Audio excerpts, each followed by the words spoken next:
तो दोस्तों, कैसे हो आप सब। मुझे आशा है कि आप सब ठीक ही होंगे। जैसा कि हम सभी जानते हैं कि एक बुक था, रिच डैड पुअर डैड, जो अमेज़ोन पे 7 साल तक बेस्ट सेलिंग बुक में से एक था। आखिर इस बुक में ऐसा क्या था जो कि 7 साल तक अमेज़ोन जैसे वेबसाइट पे बेस्ट सेलिंग बुक था। तो आज हम इस पूरे बुक को पढ़ेंगे। इस पूरे बुक को हम 8 चैप्टर में पढ़ेंगे और आज हम पढ़ेंगे पहला चैप्टर। तो चलिए स्टार्ट करते हैं हम। Rich dad poor dad complete book series chapter 1।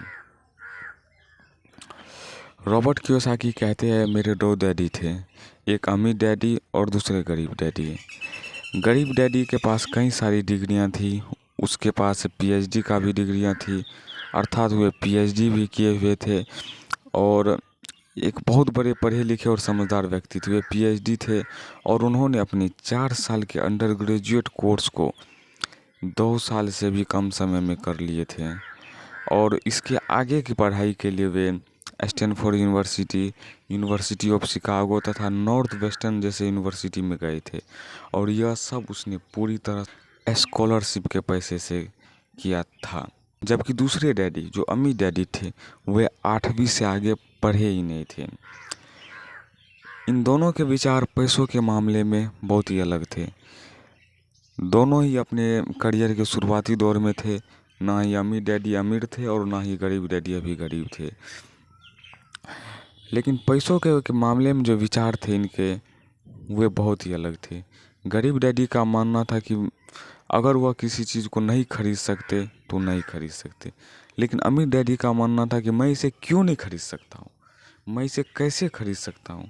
वो अपने आप से एक प्रश्न पूछते थे कि मैं इसे किस तरह खरीद सकता हूँ। यही विचार था जो अमीर डैडी को अमीर बनने की ओर ले जा रहा था, जबकि गरीब डैडी को गरीब की गर्त में और धकेलता जा रहा था। ऐसे कई सारे उदाहरण हैं जिसके कारण गरीब डैडी गरीब ही रहे और अमीर डैडी अमीर रहे। इन सब की चर्चा हम अगले अध्याय में करेंगे।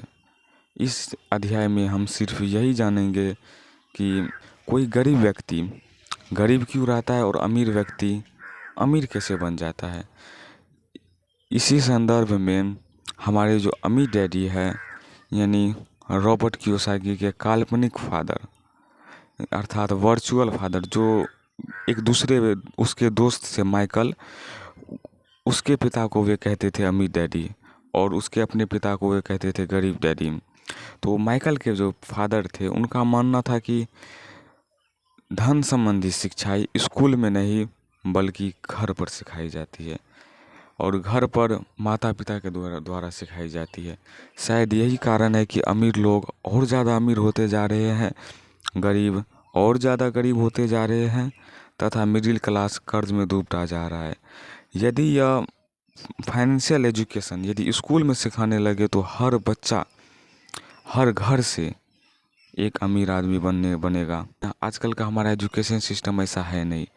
हमारे फादर्स भी कहते हैं, पेरेंट्स भी कहते हैं कि मेहनत से पढ़ो लिखो, अच्छे नंबर लाओ, अच्छी कॉलेज में पढ़ो और एक अच्छा और सुरक्षित सरकारी नौकरी ढूंढ लो और जीवन भर मेहनत करते रहो, किसी दूसरे का सपना पूरा करते रहो।